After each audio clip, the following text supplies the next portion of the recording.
Hello student, कैसे हैं आप? होप कि आपकी स्टडी अच्छी चल रही होगी। एग्जाम आने वाले हैं स्टूडेंट, तो आरटीयू का क्वेश्चन जो पेपर्स हैं वो उसमें इंपॉर्टेंट क्वेश्चन दिए होते हैं। तो आज मैं आपके सामने सॉल्व करूंगा 2022 का आरटीयू का क्वेश्चन पेपर, जो आपके आने वाले जो क्वेश्चन पेपर हैं, जो आपका एग्जाम होगा उसमें बहुत बेनिफिशियल होगा।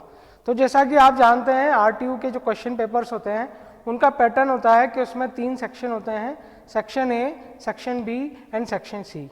सेक्शन ए में 10 क्वेश्चंस होते हैं 2 मार्क्स के, जो कि असेंशियल होते हैं और वो आपको कंपलसरी करने होते हैं। तो आज हम वही करेंगे। सेक्शन बी जो है उसमें 5 क्वेश्चंस होते हैं 4-4 मार्क्स के, ठीक है, तो वो आपको करने होते हैं। और जो सेक्शन सी है उसमें 3 क्वेश्चंस होते हैं 10-10 मार्क्स के, ठीक है, तो ये आपको कंपलसरी अटेंड होते हैं। बी और सी में आपके लिए चॉइस होती है, जैसे बी में आपको 7 क्वेश्चन दिए होंगे और आपको 5 करने होंगे, और जो सी है उसमें आपको 5 क्वेश्चन दिए होंगे और आपको 3 करने होंगे। तो आज हम सेक्शन ए लेते हैं। तो देखिए ये पेपर, जो क्वेश्चन पेपर है ये मैंने लिया है बीटेक सेकेंड सेम जुलाई 2022 का। तो वो क्वेश्चन पेपर आज हम सॉल्व करेंगे। तो जुलाई 2022 का एक क्वेश्चन पेपर है सेकेंड सेम का, ठीक है। तो देखिए फर्स्ट सेम और सेकेंड सेम इनका सिलेबस सेम ही है, तो ऐसा नहीं है कि जो सेकेंड सेम में आया वो सेकेंड सेम में ही आएगा, ठीक है। तो आज हम स्टार्ट करते हैं जुलाई 2022 का जो क्वेश्चन पेपर है बीएमई का, और इसका मैं सेक्शन ए आपके सामने सॉल्व करूंगा। सेक्शन ए में 2 मार्क्स के 10 क्वेश्चन होंगे, टोटल वेटेज होगा इसका 20 मार्क्स। तो स्टूडेंट हम पार्ट ए सोल्व करते हैं। तो पार्ट ए का जो फर्स्ट क्वेश्चन है, क्वेश्चन 1, ये है व्हाट इज इंडस्ट्रियल इंजीनियरिंग। तो what is industrial engineering and it's scope.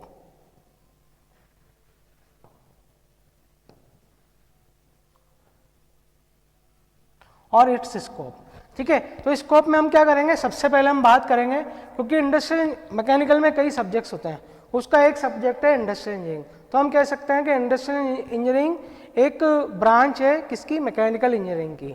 तो it is a branch of mechanical engineering, branch of mechanical engineering. दूसरा, अब इंडस्ट्रियल इंजीनियरिंग क्या इसका बेनिफिट है मैकेनिकल इंजीनियरिंग में, it's related to the manufacturing processes. तो industry में इसका काफ़ी यूज है मैन्युफैक्चरिंग प्रोसेसेस में, क्योंकि मैन्युफैक्चरिंग प्रोसेस में डिसाइड करता है कि प्रोसेस को किन स्टेप्स में हमें करना है ताकि हमारी ओवरऑल जो कॉस्ट है वो रिड्यूस हो जाए, ठीक है। तो ओवरऑल कॉस्ट को रिड्यूस करने के लिए इंडस्ट्रियल इंजीनियरिंग काफ़ी फायदेमंद है हमारे लिए। तो it works on reducing cost of production. अब कॉस्ट ऑफ प्रोडक्शन किस किस से ये रिड्यूस करता है, देखिए ये वेस्ट ऑफ टाइम को रिड्यूस करता है, वेस्ट ऑफ टाइम को रिड्यूस करेगा, मटेरियल को रिड्यूस करेगा, ये मनी रिड्यूस करेगा, क्योंकि time, waste of time reduce होगा तो जो कॉस्ट में, जो प्रोडक्शन में जो कॉस्ट लग रही है वो भी कम होगी, ठीक है। उसके बाद जो पर्सन्स के जो आवर्स हैं उसको भी ये कम करता है, क्योंकि देखिए मैंने आपसे कहा है कि ये किस तरीके से, किस टेक्निक से इस प्रोसेस को होना है ये तय करता है इंडस्ट्रियल इंजीनियरिंग। तो जब प्रोसेस अच्छी होगी, ऑप्टिमाइज होगी, तो पर्सन्स के आवर्स भी ऑप्टिमाइज होंगे और ओवरऑल कॉस्ट भी ऑप्टिमाइज होगी। उसके बाद मशीन का जो टाइम है उसको भी ये रिड्यूस करता है। तो देखिए पहला बेनिफिट तो ये हो गया। इसके बाद it deal with the marketing, purchasing and personal management.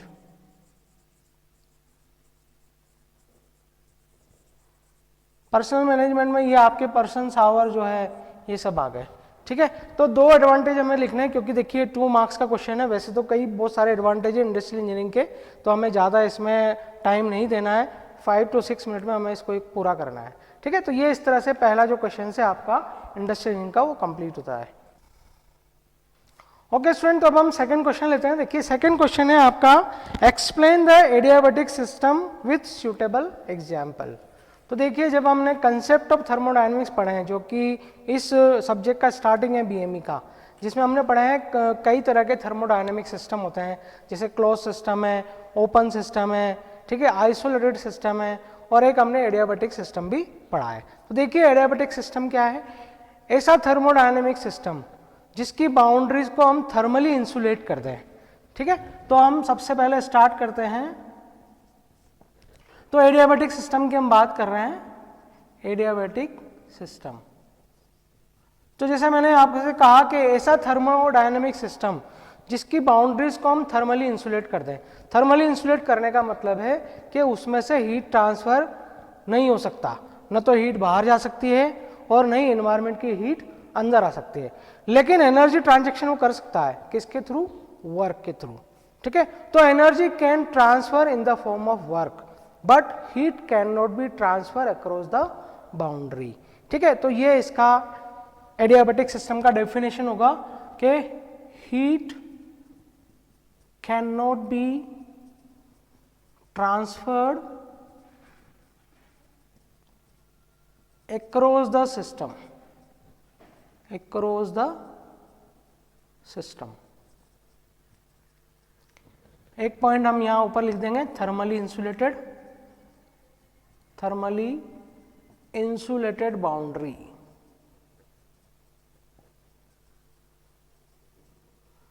अच्छा, हीट तो ट्रांसफर नहीं हो सकती, लेकिन energy can transfer, energy can transfer in the form of work। इसका एग्जाम्पल हम लेते हैं, टरबाइन का ले लेते हैं हम, ठीक है। देखिए ये टरबाइन है,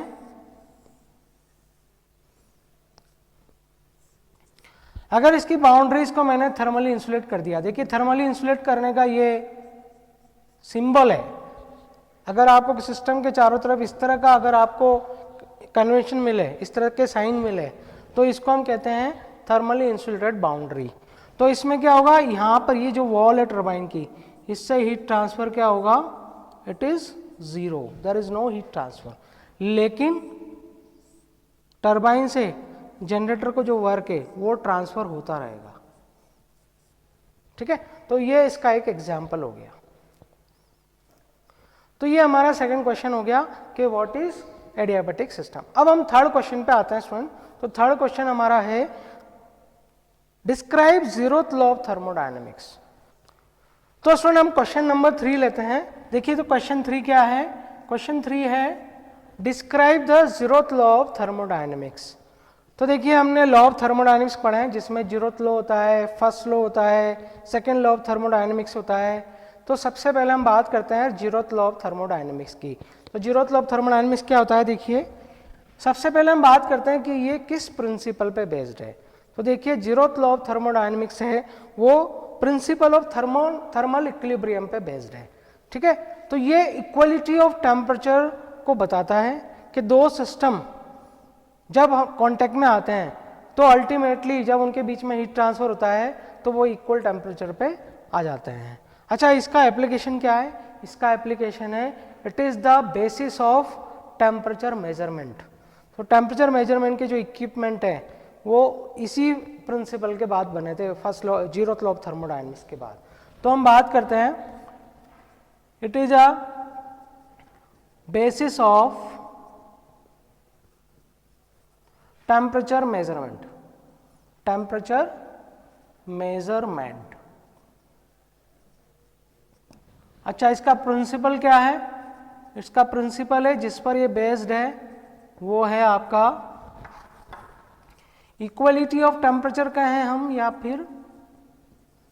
या तो हम इक्वलिटी ऑफ टेम्परेचर कहें या फिर हम कहें थर्मल इक्विलिब्रियम, थर्मल इक्विलिब्रियम। अब इस लॉ को हम कैसे डिफाइन करेंगे स्टूडेंट? इस लॉ को हम डिफाइन करते हैं, जैसे मान लीजिए कि हमने दो सिस्टम ले लिए, सिस्टम ए और सिस्टम बी। सिस्टम ए का टेम्परेचर हमने मान लिया टी ए और सिस्टम बी का टेम्परेचर मान लिया मैंने टी बी। इन दोनों के बीच में इंसुलेशन है, हम कह सकते हैं कि there is no heat transfer between these two equipments. अब हमने इनके कॉन्टेक्ट में लेके आए हम तीसरा सिस्टम सी। इस सिस्टम का कॉन्टेक्ट हमने ए से भी रखा है और इस सिस्टम का कॉन्टेक्ट मैंने बी से भी रखा है। तो अगर आप थोड़ी देर बाद देखेंगे तो क्या होगा कि TA का जो वैल्यू है वो TC के बराबर हो जाएगा, यानी ये और ये टेम्परेचर बराबर हो जाएंगे, हम कहेंगे कि थर्मल इक्विलिब्रियम में आ गए। P और C ये भी थर्मल इक्विलिब्रियम में आ जाएंगे। तो अल्टीमेटली जब आप इन दोनों को मेजर करेंगे तो आप देखेंगे कि TA बराबर भी TB हो जाएगा। इसका मतलब A, B एंड C तीनों थर्मल इक्विलिब्रियम में आ गए। तो इसमें हुआ क्या है स्टूडेंट कि जैसे हमने इनको कांटेक्ट में रखा, इनके बीच में क्या होगा, हीट ट्रांसफर होगा, और B और C के बीच में भी हीट ट्रांसफर होगा। ठीक है, और जीरोथ लॉ कहता है कि आप कितने ही सिस्टम लो और उनको अगर आप आपस में कांटेक्ट में रख दो तो वो सारे के सारे थर्मल इक्विलिब्रियम में आ जाएंगे। तो कुल मिला के उनका टेम्परेचर क्या हो जाएगा, इक्वल हो जाएगा। This is the zeroth law of thermodynamics. तो स्टूडेंट अब हम क्वेश्चन नंबर 4 देखते हैं। देखिए क्वेश्चन नंबर 4 क्या दिया हुआ है क्वेश्चन पेपर में, define steam boilers and right different type of boilers. तो एक तो हमें डिफाइन करना है बॉयलर को, क्वेश्चन 4 डिफाइन बॉयलर्स, कौन से, स्टीम बॉयलर्स, और इनको क्लासिफाई करना है। तो क्लासिफाई का मतलब है कि टाइप्स ऑफ बॉयलर भी हमें बताने हैं कि कौन कौन से टाइप के बॉयलर्स होते हैं। ठीक है, तो सबसे पहले हम डिफाइन कर देते हैं बॉयलर को। देखिए boiler is a mechanical equipment, तो ये मैकेनिकल प्रोसेसेस पे बेस्ड है, तो इसलिए हम कहेंगे it is a mechanical equipment. अच्छा, इसका बेस क्या है, इसका बेस है हीट ट्रांसफर। कौन से सब्जेक्ट पे बेस्ड है ये, तो it is based on heat transfer. ठीक है, अब हम इसको डिफाइन करते हैं। तो it is a close vessel made of steel, it is closed vessel made up of steel. क्योंकि स्टील ही हमने क्यों लिया है, क्योंकि स्टील का जो मेल्टिंग पॉइंट है वो बहुत ज़्यादा होता है और बॉयलर बहुत ज़्यादा गर्म होते हैं, इसलिए हम इसको दूसरे मटेरियल से नहीं बना सकते। तो इसके लिए हमें हीट रेजिस्टेंट मटेरियल चाहिए। तो ज़्यादातर बॉयलर आपको मेटल के ही मिलेंगे, made up of steel. It's function is to transfer heat to the water and convert it into vapor। Vapour हम कहें या फिर हम कहें स्टीम। ठीक है, तो देखिए बॉयलर में क्या होता है, बॉयलर में फ्यूल बर्न होता है और फ्यूल बर्न होने के कारण उसकी जो हीट है वो वाटर को दी जाती है और वाटर किस में कन्वर्ट हो जाता है, स्टीम में। तो बॉयलर का जो मेन वर्क है वाटर को स्टीम में कन्वर्ट करना है। अब हम बात करते हैं कि कितने टाइप के बॉयलर्स होते हैं। देखिए तो कुछ इंपॉर्टेंट क्लासिफिकेशंस मैंने यहाँ रखे हैं, वही हम उसी की हम बात करते हैं। तो देखिए अकॉर्डिंग टू ओरिएंटेशन की हम बात करें तो अकॉर्डिंग टू ओरिएंटेशन इसमें हॉरिजॉन्टल बॉयलर्स भी होते हैं और वर्टिकल बॉयलर्स भी होते हैं। कुछ एग्जाम्पल्स की हम बात करें तो देखिए हॉरिजॉन्टल बॉयलर्स में आते हैं आपके लोकोमोटिव बॉयलर, लंकाशायर बॉयलर। ठीक है, वर्टिकल बॉयलर की बात करें तो वर्टिकल में आता है कोकरान बॉयलर। अकॉर्डिंग टू ट्यूब भी कई तरह के बॉयलर होते हैं, जिसमें सबसे पहले आता है सिंगल ट्यूब बॉयलर, जिसमें एक ही ट्यूब होती है, वो सिंगल ट्यूब बॉयलर होगा। और जिसमें नंबर ऑफ ट्यूब्स होंगी उसको हम कहेंगे मल्टी ट्यूबुलर बॉयलर। तो जैसे मल्टी ट्यूबुलर बॉयलर जो होता है वो होता है बैबकॉक एंड विल्कॉक्स बॉयलर। और ये जो है सिंगल ट्यूब, इसमें आपका आता है सिंपल वर्टिकल बॉयलर। ठीक है। According to fluid inside the tube, देखिए दो तरह के इंपॉर्टेंट बॉयलर होते हैं, एक तो होता है वाटर ट्यूब बॉयलर जिसमें ट्यूब के अंदर तो आपके वाटर होगा और ट्यूब के बाहर फ्लू गैसेज होंगी जिनके कारण वाटर वेपर में कन्वर्ट होगा, ठीक है। तो अगर वाटर इनसाइड है तो उसको हम कहेंगे वाटर ट्यूब बॉयलर, और अगर water is outside the tube then it is called fire tube boiler. इसमें ट्यूब्स के अंदर फायर होगी, इसका मतलब फ्लू गैसेज होंगी और पानी बाहर होगा, ठीक है। तो वाटर ट्यूब बॉयलर हो गया और फायर ट्यूब बॉयलर हो गया। अगर मैं इसके एग्जाम्पल की बात करूं तो बैबकॉक्स विल्कॉक्स बॉयलर जो है वो है आपका वाटर ट्यूब बॉयलर। और अगर फायर ट्यूब की बात करें तो ये जो सिंपल वर्टिकल बॉयलर या कोकरान बॉयलर की बात करें हम, कोकरान बॉयलर है, लोकोमोटिव बॉयलर है, लंकाशायर बॉयलर है, ये सारे जो बॉयलर हैं ये आपके फायर ट्यूब बॉयलर है।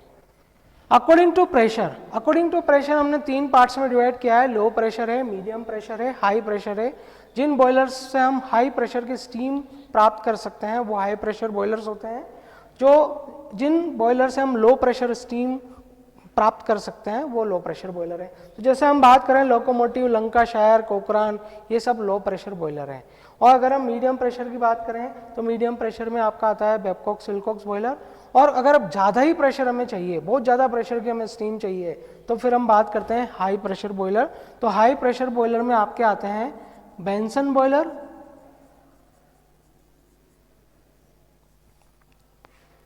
लॉफलर बॉयलर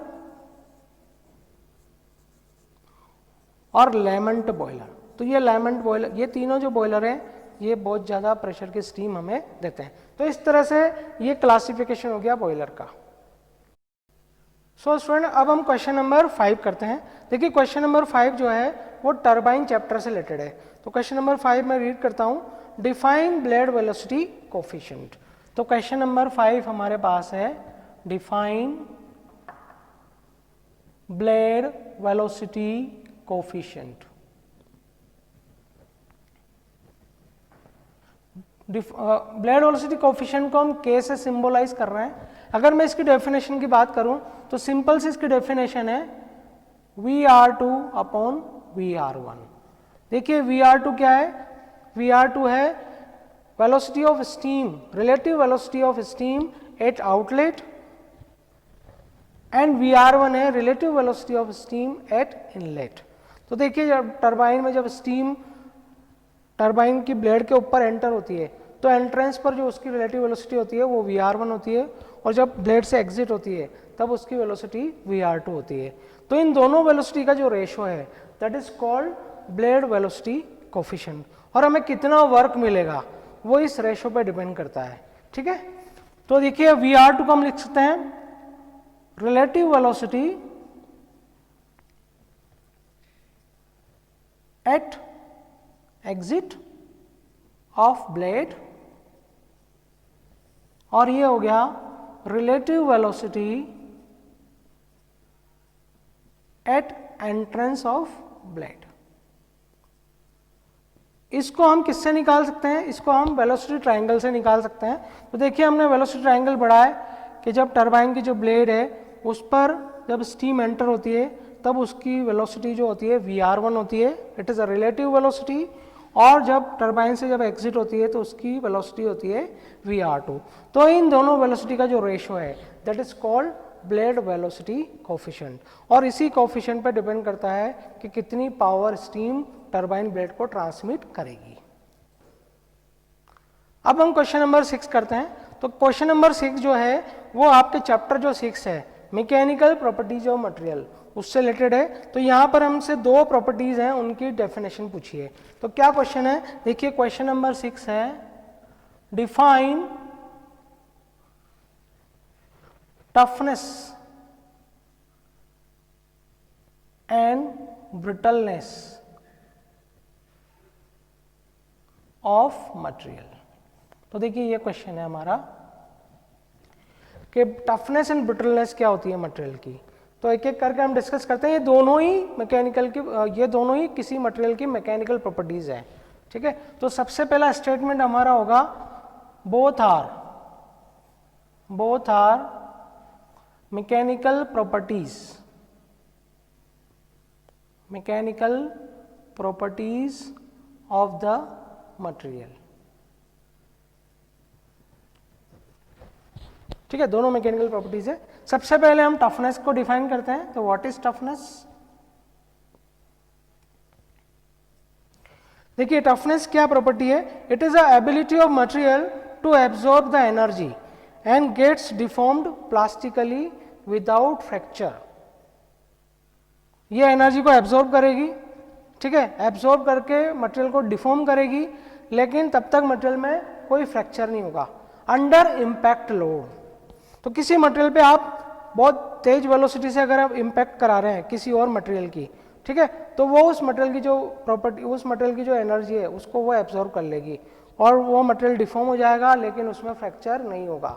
ये जो प्रॉपर्टी है that is called toughness of the material. ठीक है, इसको हम कैसे मेजर करते हैं? इसको हम मेजर करेंगे जितनी भी एनर्जी है पर यूनिट वॉल्यूम एब्जॉर्ब करेगी उसको हम कहेंगे टफनेस। तो जूल पर मीटर क्यूब, इसको हम इस फॉर्म में मेजर करते हैं, तो ये टफनेस होगी। तो अगर टफनेस ज़्यादा है किसी मटेरियल की तो हायर इम्पैक्ट लोड को वो सस्टेन कर सकता है। दूसरे की हम बात करते हैं ब्रिटलनेस। अच्छा, ब्रिटल मटेरियल जो होते हैं वो टफनेस के जस्ट रिवर्स होते हैं, क्योंकि देखिए टफनेस में तो क्या है, वो डिफॉर्म हो जाते हैं मटेरियल, लेकिन ब्रिटल मटेरियल डिफॉर्म नहीं होते हैं। ठीक है, उनमें डिफॉर्मेशन कैपेसिटी बहुत कम होती है। अगर उस पर इम्पैक्ट लोड लगा है तो वो डिफॉर्म होने के बजाय क्या हो जाता है, वो टूट जाता है, ठीक है, फ्रैक्चर हो जाता है। ठीक है, तो it's have very lowest capacity to deform plastically. जैसे आप इस पर लोड लगाएंगे ये क्या हो जाएंगे, ब्रेक हो जाएंगे। फॉर एग्जाम्पल हम ले लेते हैं ग्लास। जैसे ग्लास है, ग्लास टूटते ही फ्रैक्चर हो जाता है, ठीक है, क्योंकि उसमें डिफॉर्मेशन की प्रॉपर्टी नहीं है, तो उसको हम ब्रिटल मटेरियल मान सकते हैं। अगर हम आयरन की बात करें तो कास्ट आयरन आपका ब्रिटल मटेरियल है। ठीक है, तो इस तरह से हम टफनेस और ब्रिटल मटेरियल की आपको डेफिनेशन लिखनी है और एग्जाम्पल देना है। अब हम क्वेश्चन नंबर 7 पे मूव करते हैं। तो देखिए क्वेश्चन नंबर 7 क्या है, what do you understand by chamfering and boring. तो देखिए ये जो क्वेश्चन है ये आपके चैप्टर 6 से लिया गया है, जिसमें मैन्युफैक्चरिंग प्रोसेस के बारे में हम पढ़ते हैं। तो ये दोनों ही मैन्युफैक्चरिंग प्रोसेसेस हैं। तो हम बात करते हैं क्वेश्चन नंबर 7 की। तो what is chamfering and boring. तो देखिए ये दोनों ही प्रोसेस आपने मैकेनिकल वर्कशॉप में किए स्टूडेंट। जब आपने लेथ मशीन का जॉब बनाया है वहाँ पर आपने चैम्फरिंग की होगी, और जब आपने फिटिंग का जॉब बनाया है वहाँ पर आपने बोरिंग भी की है। ठीक है, तो सबसे पहले हम बात करते हैं बोथ आर मैन्युफैक्चरिंग प्रोसेसेस। पहला स्टेटमेंट आपका ये हो गया।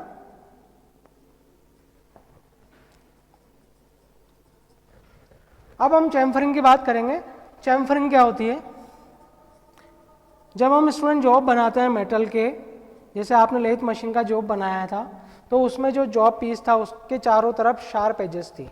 ठीक है, तो अगर हम शार्प एजेस को ऑब्लिकली कट कर देंगे 45 डिग्री पर, तो उसकी जो शार्पनेस है वो रिड्यूस हो जाएगी, और जब शार्पनेस रिड्यूस हो जाएगी तो मटेरियल भी सेफ रहेगा, और अगर उसके कांटेक्ट में कोई पर्सन आता है तो उसको भी कोई चोट नहीं लगेगी। तो चैम्फरिंग का पर्पज यही है, शार्प एजेस को रिमूव करना। तो जैसे मान लीजिए कि ये शार्प एजेस हैं और इन शार्प एजेस को मुझे रिमूव करना है, तो मैं क्या करूँगा, इसको ऑब्लिकली यहाँ से कट कर दूंगा। तो 45 डिग्री का एंगल पे हम इसको कट कर देंगे। ठीक है, तो टूल को आप 45 डिग्री एंगल पे लेंगे और इसको कट कर देंगे, और इसी तरह से हम यहाँ पर, तो आपको अगर जॉब मिलेगा तो वो ऐसा मिलेगा। तो देखिए ये हमने कर दिए यहाँ पर चैम्फरिंग। ठीक है, अब हम बात करते हैं बोरिंग की। तो देखिए बोरिंग मीन्स किसी मटेरियल में होल करना। ठीक है, तो अगर मान लीजिए अगर आपको मटेरियल है, इस मटेरियल में आपको यहाँ पर होल चाहिए, तो होल करने के लिए हम क्या करेंगे, बोरिंग करने के लिए हम कौन कौन सी मशीन्स काम में लेंगे? हम मशीन काम में ले सकते हैं, बोरिंग मशीन काम में ले सकते हैं, ड्रिलिंग मशीन काम में ले सकते हैं, और आप लेथ मशीन पे भी ये फंक्शन परफॉर्म कर सकते हैं। तो यहाँ पर हमें इस मटेरियल के अंदर का जो मटेरियल है उसको रिमूव करना पड़ेगा, तो इसी को हम क्या कहते हैं, बोरिंग कहते हैं। सो स्टूडेंट अब हम क्वेश्चन नंबर 8 की बात करते हैं। देखिए क्वेश्चन नंबर 8 जो है वो फाउंडरिंग एंड कास्टिंग से रिलेटेड है। तो क्वेश्चन नंबर 8 है what is pattern in the casting process. तो हमें यहाँ पर पैटर्न को डिफाइन करना है। तो क्वेश्चन नंबर 8 है आपका what is pattern in casting process. देखिए मैकेनिकल में कई प्रोसेस ऐसी होती हैं जो कि कास्टिंग से बनाई जाती है। तो कास्टिंग बनाने से पहले हम डाई बनाते हैं, डाई बनाने को हम कहते हैं फाउंड्री, और फाउंड्री से पहले हम बनाते हैं पैटर्न। तो पैटर्न, फाउंड्री और देन कास्टिंग, ये प्रोसेस होता है। तो देखिए डाई जो बनती है उसमें हमें पहले ओरिजिनल ऑब्जेक्ट का जो है वो इम्प्रेशन डालना पड़ेगा। वो इम्प्रेशन हम किससे डालते हैं? पैटर्न से डालते हैं। तो पैटर्न एग्जैक्टली रेप्लिका होती है ओरिजिनल ऑब्जेक्ट की, जिसके थ्रू हम डाई में इम्प्रेशन डालते हैं। और जो डाई में जो इम्प्रेशन डालने के बाद जो केविटी बनती है उसी में हम मोल्टन मेटल को डालेंगे और उससे आपका ओरिजिनल ऑब्जेक्ट तैयार हो जाएगा। तो हम ये कह सकते हैं कि pattern is the replica of original object to be made. ठीक है, और ये पैटर्न जो है ये हम वुड के भी बना सकते हैं, हम वैक्स का भी बना सकते हैं, हम मेटल का भी बना सकते हैं। अब हम बात करते हैं क्वेश्चन नंबर 9 की। तो देखिए क्वेश्चन नंबर 9 जो है वो आपका जो चैप्टर नंबर 4 है पावर ट्रांसमिशन, उससे रिलेटेड है। तो देखिए पावर ट्रांसमिशन का क्वेश्चन क्या है, what are different types of belt drives. तो हमें बेल्ट ड्राइव्स का क्लासिफिकेशन करना है। तो देखिए सबसे पहले मैं बता दूं बेल्ट ड्राइव्स क्या होती हैं। बेल्ट ड्राइव्स होती है जिसके थ्रू हम पावर को ट्रांसमिट करते हैं एक जगह से दूसरी जगह। अब हम इसका क्लासिफिकेशन करते हैं बेल्ट ड्राइव का। तो देखिए बेल्ट ड्राइव्स कई तरह की होती हैं और इनको हम कई तरीके से क्लासिफाई कर सकते हैं। पहले हम क्लासिफाई कर सकते हैं अकॉर्डिंग टू पावर। तो अकॉर्डिंग टू पावर में 3 तरह का क्लासिफिकेशन है। ठीक है, low power transmission device, medium power transmission device and high power transmission device. इन तीनों में क्या है कि बेल्ट की जो वेलोसिटी है उनका अंतर होता है। तो मैं यहाँ लिख देता हूँ।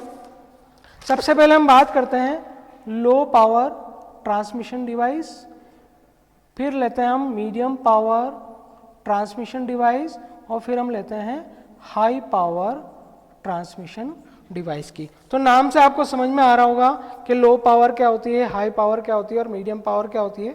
यहाँ पर हम लेते हैं अगर बेल्ट की जो स्पीड है, बेल्ट की जो स्पीड है अगर 10 मीटर पर सेकंड से कम है तो इसको हम कहते हैं लो पावर ट्रांसमिशन डिवाइस। और अगर बेल्ट की जो स्पीड है वो 10 से 22 के बीच में है तो ये हो गई मीडियम पावर ट्रांसमिशन डिवाइस। और अगर बेल्ट की जो स्पीड है वो 22 मीटर पर सेकंड से ज़्यादा है तो इसको हम कहेंगे हाई पावर ट्रांसमिशन डिवाइस। लो पावर ट्रांसमिशन डिवाइस कहाँ पर काम आती है? एग्रीकल्चर इक्विपमेंट्स हम ले सकते हैं, मशीन टूल्स ले सकते हैं। मीडियम पावर ट्रांसमिशन में हम छोटे साइज के जो कंप्रेसर हैं उनको हम ले सकते हैं। हाई पावर ट्रांसमिशन डिवाइस में आपके आ गए जनरेटर्स हैं, आईसी इंजन्स हैं, हम उसको ले सकते हैं। ठीक है, उसके बाद हम बात करते हैं अकॉर्डिंग टू शेप। ये सबसे इंपॉर्टेंट क्लासिफिकेशन है student, according to shape. According to shape में आपके फ्लैट बेल्ट होती हैं, फ्लैट बेल्ट, उसके बाद आता है वी बेल्ट और एक होता है आपके सर्कुलर बेल्ट, सर्कुलर बेल्ट। इन सब के क्रॉस सेक्शन में डिफरेंस है। तो फ्लैट बेल्ट में तो रेक्टेंगुलर क्रॉस सेक्शन होता है बेल्ट का, वी बेल्ट में वी टाइप का क्रॉस सेक्शन होता है बेल्ट का और सर्कुलर बेल्ट में सर्कुलर क्रॉस सेक्शन होता है बेल्ट का। ठीक है, तो इस तरह की ट्रांसमिशन आपने देखी होगी। देखिए फ्लैट बेल्ट किस काम आता है? फ्लैट बेल्ट जब आपको लॉन्ग डिस्टेंस पर लो पावर ट्रांसमिशन करना है तो फ्लैट बेल्ट काम आएगा। अगर आपको शॉर्ट डिस्टेंस पर हाई पावर ट्रांसमिशन करना है तो वी बेल्ट काम आएगा। अगर आपको हाई डिस्टेंस पर मतलब ज़्यादा डिस्टेंस पर और ज़्यादा पावर ट्रांसमिट करनी है तो फिर सर्कुलर बेल्ट काम आएगा। 2 नंबर के क्वेश्चन में हम इतना कर देंगे तो काफ़ी होगा स्टूडेंट। अब हम क्वेश्चन नंबर 10 की बात करते हैं। तो देखिए एक तो हमसे पूछा गया है कि एफिशिएंसी क्या होती है और एक हमसे पूछा गया है कोएफिशिएंट ऑफ परफॉर्मेंस क्या होता है।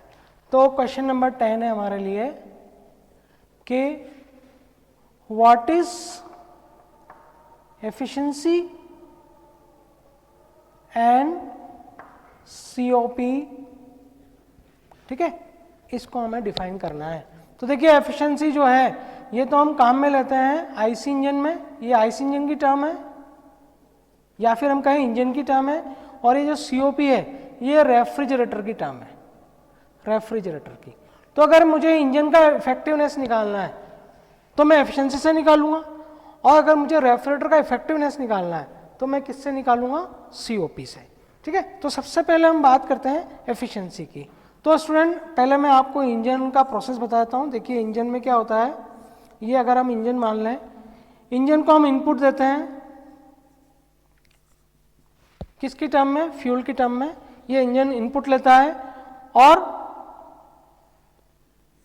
उसके अकॉर्डिंग उसमें से कुछ हीट को ये वर्क में कन्वर्ट कर देता है और कुछ हीट एनवायरनमेंट में रिजेक्ट कर देता है। तो अगर हम यहाँ बात करें तो ये तो इंजन के लिए हो गया इनपुट और ये इंजन के लिए हो गया आउटपुट। और एफिशिएंसी क्या होता है, एफिशिएंसी होता है ratio of output upon input. तो हम कह सकते हैं तो efficiency is equal to output upon input. तो यहाँ देखिए आउटपुट वो क्या है, यहाँ आउटपुट है जो कि हमें आउटपुट पावर या आउटपुट वर्क मिला है, और इनपुट हमने क्या दिया है, इनपुट दिया है हमने हीट। ठीक है, तो W/Q1 इसको हम कहेंगे एफिशिएंसी ऑफ द इंजन। ठीक है, वैसे एफिशिएंसी का जो बेसिक डेफिनेशन है वो होता है आउटपुट, किसी डिवाइस से कितना आउटपुट हमें मिल रहा है और हमने उसको कितना इनपुट दिया था। ठीक है, ये इसकी एफिशिएंसी है। अब हम बात करते हैं सीओपी की। देखिए यहाँ पर जो हीट ट्रांसफर है वो हाई टेम्परेचर से लो टेम्परेचर हो रहा है, लेकिन सीओपी यानी रेफ्रिजरेटर की हम बात करें तो उसमें बिल्कुल रिवर्स प्रोसेस होता है। उसमें हमें हीट को लो टेम्परेचर से हाई टेम्परेचर रिजेक्ट करना पड़ता है। तो इसीलिए हमें वहाँ पर वर्क इनपुट देना पड़ेगा according to second law of thermodynamics. तो यहाँ अगर हम इस प्रोसेस की बात करें रेफ्रिजरेटर की, आर मीन्स रेफ्रिजरेटर, ये वो स्पेस है जिसको मुझे कूल करना है। ठीक है, space to be cooled. Refrigerator क्या करेगा, इस स्पेस से हीट को एब्जॉर्ब करेगा। जैसे मान लीजिए इसने Q1 हीट एब्जॉर्ब करी, तो जो हीट एब्जॉर्ब कर रहा है उसी से कूलिंग इफेक्ट जनरेट होगा। तो ये हीट एब्जॉर्ब कहें या फिर हम इसको कूलिंग इफेक्ट कहें या फिर हम इसको रेफ्रिजरेशन इफेक्ट कहें, कुछ भी आप कह सकते हैं। ठीक है, अब देखिए लो टेम्परेचर से हाई टेम्परेचर, ये एनवायरनमेंट है। लो टेम्परेचर से हाई टेम्परेचर हीट ट्रांसमिट नहीं हो सकती according to second law of thermodynamics, जब तक कि हम उस पर कोई एक्सटर्नल वर्क नहीं करें। तो ये एक्सटर्नल वर्क क्या होगा, ये कौन करेगा, कंप्रेसर। तो यहाँ पर वर्क हमें देना पड़ेगा थ्रू कंप्रेसर।